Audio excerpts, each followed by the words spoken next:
Inflation is coming, and it's time to protect your portfolio before it's too late. That is the position of our next guest. Let's check in with our financial advisor network for some advice.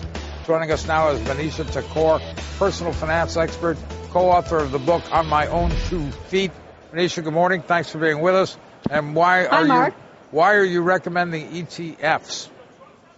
So here's the issue. Nobody knows for sure if inflation is coming, but the odds are pretty darn high with trillion-dollar deficits. ETFs are a really simple, low-cost way to take a portion of your portfolio and invest in the sectors or the asset classes that can help provide protection if indeed it does rear its head. We just had Laszlo Berignan, and he says ETFs are inefficient and aren't really very good.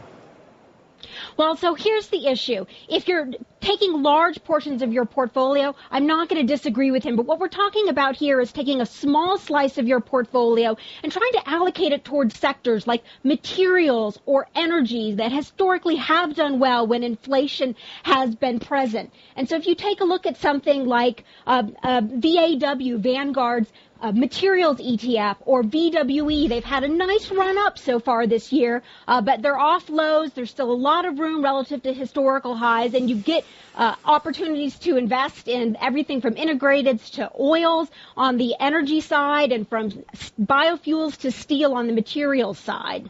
Manisha, what's the right portion? You say small. Does it change also depending on age and your investment horizon for these ETFs?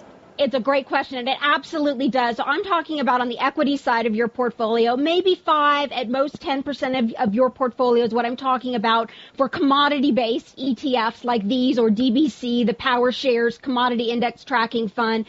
For the other portion of your funds, the more conservative portion, if you're older, you may want to consider TIPS. A lot of people are realizing that their appetite for risk is not nearly as large as they thought it was 24, 36 months ago. So TIPS can be another way to protect your portfolio using ETFs and being age appropriate. And you also mentioned that you think it could be 12 to 18 months before we actually see the bulk of this inflation. So now is still a time where you consider getting in. At what point do you get out of these?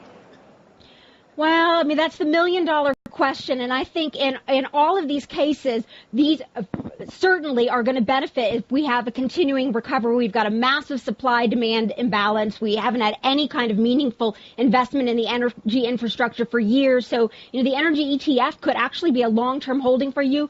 For materials, I think when you start to see GDP growth start to slow down in the developing markets, that would be a trigger that you might want to start lightening up on the materials side. All right, Manisha, thank you very much. Appreciate it. Manisha Thakor.